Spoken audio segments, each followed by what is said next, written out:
हाँ भाई, तो अपने बात करते हैं चंद्रयान थर्ड, जो आज 2:35 पर लॉन्च हो चुका है।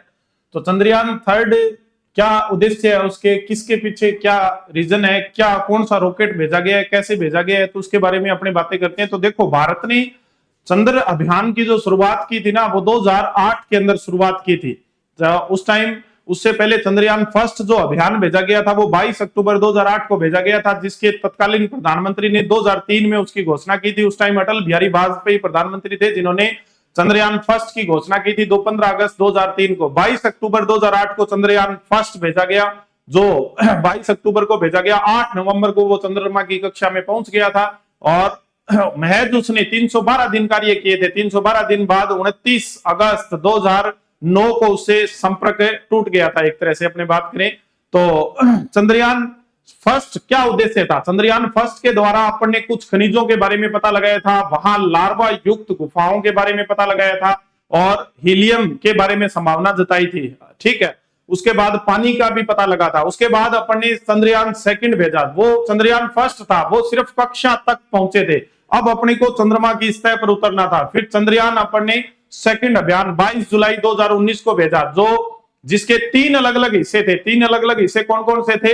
तो एक तो ऑर्बिटर था, दूसरा जो हिस्सा था वो प्रज्ञान रोवर था, एक विक्रम लैंडर था। विक्रम, डॉक्टर विक्रम साराभाई के आधार नाम के आधार पे उसका नाम रखा गया विक्रम लैंडर।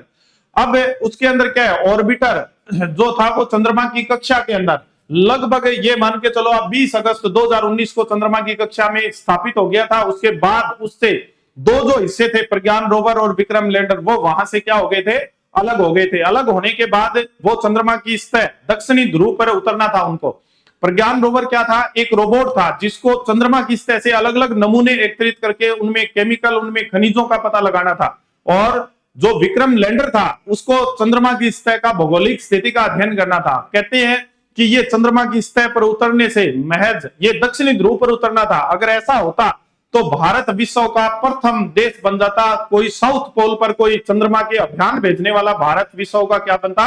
पहला देश बनता। लेकिन महज 69 सेकंड पहले संपर्क टूट गया और उनकी सॉफ्ट लैंडिंग नहीं हुई, जिसकी वजह से वो क्या हो गए थे, टूट गए थे। उसके बाद अब विक्रम लैंडर और प्रज्ञान रोवर है, उनका काम पूरा नहीं हुआ था, इसलिए अपन ने अब जो भेजा है वो चंद्रयान थर्ड भेजा है। चंद्रयान थर्ड में सिर्फ मेन जो अध्ययन करने वाले 2 हिस्से होंगे। कौन कौन से हिस्से होंगे? एक प्रज्ञान रोवर होगा, दूसरा विक्रम लैंडर होगा। वही प्रज्ञान रोवर जो 6 पहियों का रोबोट होगा, उसके पहियों पर अशोक चक्र निर्मित होगा।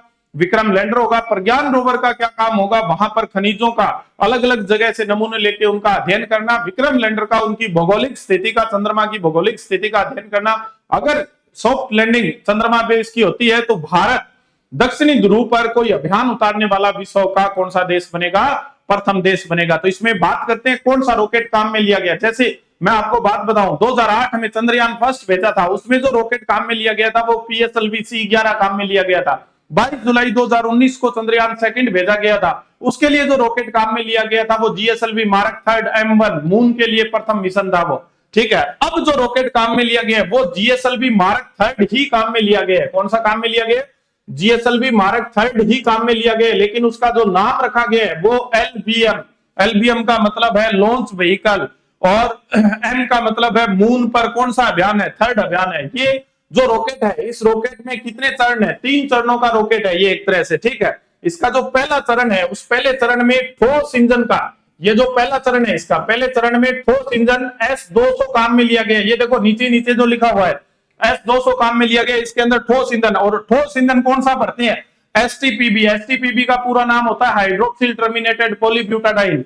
ठीक है, और दूसरा जो चरण है उसके अंदर लिक्विड ईंधन काम में लिया गया है। इसके लिए जो इंजन काम में लेते हैं वो लेते हैं विकास इंजन, विकास X काम में लिया गया है। और तीसरी जो स्टेज है, तीसरी स्टेज में क्रायोजेनिक 20 इंजन काम में लिया गया है, और इसके अंदर भरते हैं ऑक्सीकारी एजेंट के रूप में लिक्विड ऑक्सीजन काम में लेते हैं, और ईंधन के रूप में द्रव हाइड्रोजन यानी लिक्विड हाइड्रोजन का यूज करते हैं। हाइड्रोजन को द्रवित करने के लिए माइनस, इसमें हाइड्रोजन जो काम में ली जाती है उसको -253 डिग्री सेल्सियस पे द्रवित करके रखा जाता है, और ऑक्सीकारी एजेंट के रूप में जो लिक्विड ऑक्सीजन काम में ली जाती है उसको -183 डिग्री सेल्सियस पर क्या है दरबित कर बाद में काम में लिया जाता है। ये LMB थर्ड है, इसकी जो हाइट है वो 43.5 मीटर है। कितनी है? 43.5 मीटर। इसकी जो चौड़ाई है वो 10.4 मीटर है। और इसका खुद का जो वजन है वो कितना है? 642 टन है। ये लगभग ये मान के चलो